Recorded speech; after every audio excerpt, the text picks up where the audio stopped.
আসসালামু আলাইকুম। আমি ক্রিয়েটিভ লার্নিং সেন্টারের পক্ষ থেকে ইয়াসির জুবায়ের অনেক বলছিলাম। আজকে আমরা সসীম ধারা 13.1-এর অনুশীলনী 13 নম্বর কোশ্চেনটি নিয়ে আলোচনা করব। এই অঙ্কটি করার আগে অবশ্যই পূর্বে যে দুটি ক্লাস আছে সসীম ধারার পর্ব 1 এবং পর্ব 2 সেটি দেখে আসতে হবে। এছাড়া এটি বোঝা যাবে না। আমি কমেন্ট সেকশনে ওই দুইটি ভিডিও লিংক দিয়ে দিব। যারা আগের ক্লাসগুলো করনি অবশ্যই সেই ক্লাসগুলো করে দেন এই অঙ্কটি করবে।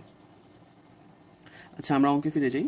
এখানে 13 নম্বর কোশ্চেনে বলা আছে কোনো সমান্তর ধারার 12তম পদ 77 হলে এর প্রথম 23টি পদের সমষ্টি কত? আচ্ছা, এখানে কি বলছে? কোনো সমান্তর ধারার 12তম পদ 77। আচ্ছা, তো আমরা জানি যে সমষ্টি নির্ণয় করতে হলে অবশ্যই এর মান প্রয়োজন হয়, এর মান প্রয়োজন হয়, ডি এর মান প্রয়োজন হয়, কিন্তু এখানে কোনো কিছুর মান দেওয়া নেই। এখানে শুধু বলা আছে 12তম পদ 77। কততম পদ? 12তম পদ। তম পদ 77। সমাধান। যেহেতু প্রথম পদ দেওয়া নেই এবং সাধারণ অন্তর দেওয়া নেই, সুতরাং আমরা ধরি ধারাটির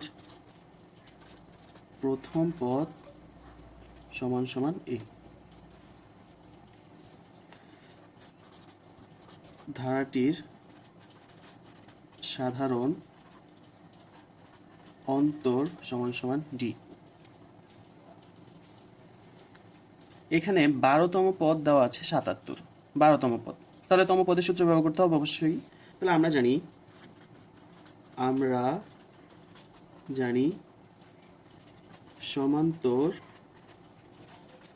ধারার n তম পদ সমান সমান a plus n minus 1 into D. তাহলে কততম পদ দেওয়া আছে এখানে? 12তম পদ। তাহলে লিখবো যে সুতরাং সমান্তর ধারা 12তম পদ সমান সমান a প্লাস n এর মান কত? 12। তাহলে 12 এখানে বসিয়ে দিই। 12 মাইনাস 1 ইন্টু ডি। তাহলে a প্লাস 12 থেকে যদি 1 বিয়োগ যায় থাকে হচ্ছে 11। 11 ডি এর সাথে ইন্টু আকার আছে, 11 ডি এখানে লিখে দিলাম। ওকে, তাহলে প্রশ্ন মতে 12তম পদ আমরা কত পেলাম? a plus 11 D. আর আমাদের উদ্দীপকে কত দেওয়া ছিল? 12তম পদ 77। তাহলে প্রশ্ন মতে লিখতে পারি না a প্লাস 11 ডি সমান সমান 77। তাহলে 1 নং সমীকরণ। তাহলে এখানে উদ্দীপকে যা দেওয়া ছিল সেটার মাধ্যমে আমরা 1 নং সমীকরণ পেয়েছি। আবার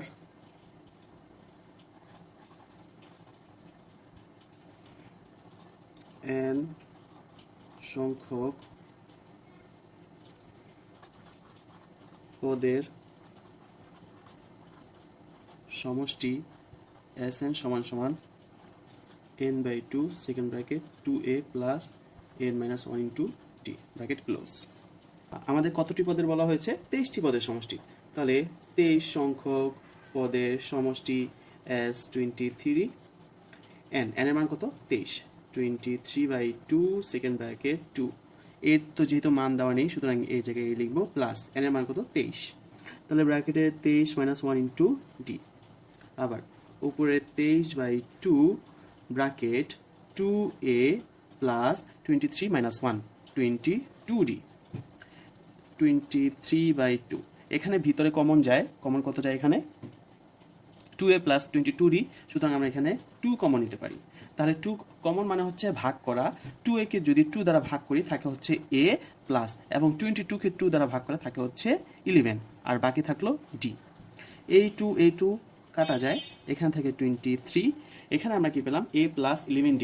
একটু যদি আমরা সমীকরণটা লক্ষ্য করি, এখানে আমরা 1 নং সমীকরণে পেয়েছিলাম a প্লাস 11d সমান সমান 70। এখানেও কি আছে?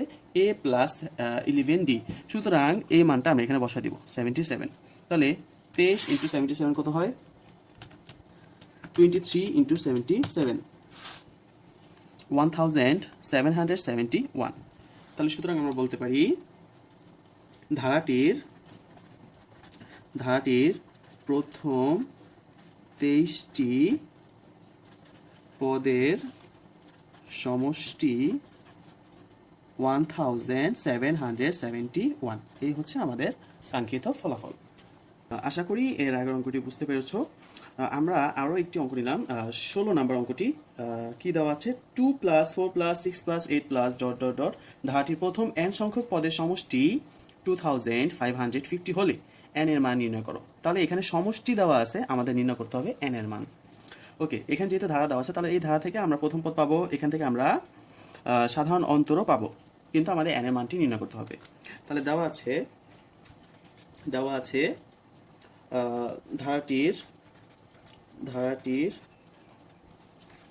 প্রথম পদ a সমান সমান 2, ধারাটির সাধারণ অন্তর d সমান সমান 4 - 2 2, আবার 6 - 4 = 2। তাহলে সাধারণ অন্তর আমরা কত পেলাম?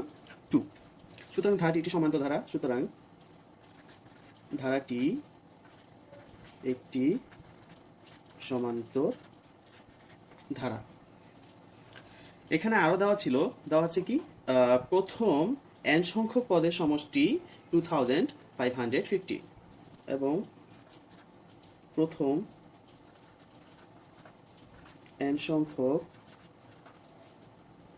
পদের সমষ্টি সমান সমান 2550। ওকে, আমরা জানি n সংখ্যক পদের সমষ্টি Sn সমান সমান n/2 second bracket 2a plus n-1 into d। আচ্ছা, আমরা জানি n সংখ্যক পদের সমষ্টি এইটা, এবং দেওয়া আছে প্রথম n সংখ্যক পদের সমষ্টি 2550। সুতরাং এই সূত্র অর্থাৎ সমষ্টি সূত্র সমান সমান 2550। তাহলে লিখতে পারি প্রশ্ন মতে n/2 second bracket 2a plus n-1 into d bracket close সমান সমান 2550। বা n এর যেহেতু মান নেই, n তো আমাদের বেরই করতে হবে, এখানে 2 এর মান দেওয়া আছে, a হচ্ছে সমান সমান 2, তাহলে 2 ইন্টু 2 প্লাস n-1, d এর মান কত আছে? 2 সমান সমান 2550। বা n/2 ব্র্যাকেট 2 দুগুণে 4 প্লাস এই 2 দিয়ে ব্র্যাকেটের দুইটা সংখ্যাকে গুণ করতে হবে, তাহলে 2 ইন্টু n, তাহলে 2n মাইনাসের মাইনাস 2 ইন্টু 1 2 সমান সমান 2550। 2 ব্র্যাকেট 4 থেকে যদি 2 বিয়োগ যায় থাকে হচ্ছে 2, তাহলে 2 প্লাস 2n সমান সমান 2550। বা n/2 এখানেও 2 এখানেও 2, সুতরাং 2 কমন নেওয়া যায়, তাহলে 2 কমন নিলাম, কমন মান হচ্ছে ভাগ করা, 2 কে 2 দ্বারা ভাগ করে থাকে 1 প্লাস 2n কে 2 দ্বারা ভাগ করে থাকে শুধু n সমান সমান 2550। এই 2 কাটা, এখানে থাকলো হচ্ছে n ব্র্যাকেট 1 প্লাস n সমান সমান 2550। বা n এটার সাথে গুণাকার আছে, সুতরাং গুণ করে দিই, n 1 এর সাথে গুণ করলে n হয় প্লাস n স্কয়ার সমান সমান 2550। বা n স্কয়ারটাকে সামনে নিয়ে আসি, দেন প্লাস n, আর এটা বাম পাশে চলে আসলে মাইনাস হয়ে যাবে, 2550 সমান সমান 0।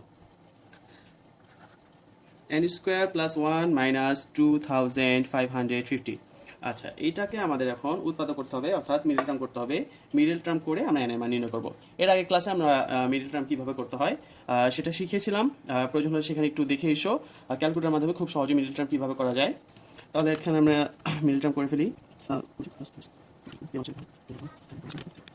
তাহলে এখানে আমরা দুইটা সংখ্যা পেয়েছি, একটা হচ্ছে 51 আর একটা হচ্ছে 50। এখানে যেহেতু n রয়েছে, সুতরাং এটার পাশে একটা n দিব, এটার পাশে একটা n। যেহেতু প্লাস সংখ্যাটাই অবশিষ্ট রয়েছে, তাহলে এটা প্লাস হবে, এটা মাইনাস হবে। তাহলে 51n থেকে যদি 50টা n বাদ যায়, তাহলে থাকে হচ্ছে প্লাস n। তাহলে n square plus 51n minus 50n minus 2550 সমান সমান 0। বা এখানে একটা খণ্ড, এখানে আরেকটা খণ্ড, তাহলে এখান থেকে আমরা n কমন নিতে পারি, n প্লাস 51, আর এখান থেকে মাইনাস 50 আমরা কমন নিব, মাইনাস 50 কমন নিলে ভিতরে থাকে হচ্ছে n, মাইনাস মাইনাসে প্লাস হয়ে যাবে। এই 2550কে 50 দ্বারা ভাগ করে থাকে হচ্ছে 51 সমান সমান 0।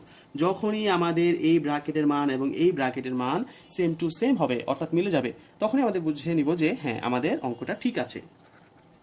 এই দুইটা থেকে এখন একটি কমন নিব, n প্লাস 51, আর বাকি আছে n আর হচ্ছে -50, এটা আলাদা ব্র্যাকেটে লিখবো, n মাইনাস 50 সমান সমান 0।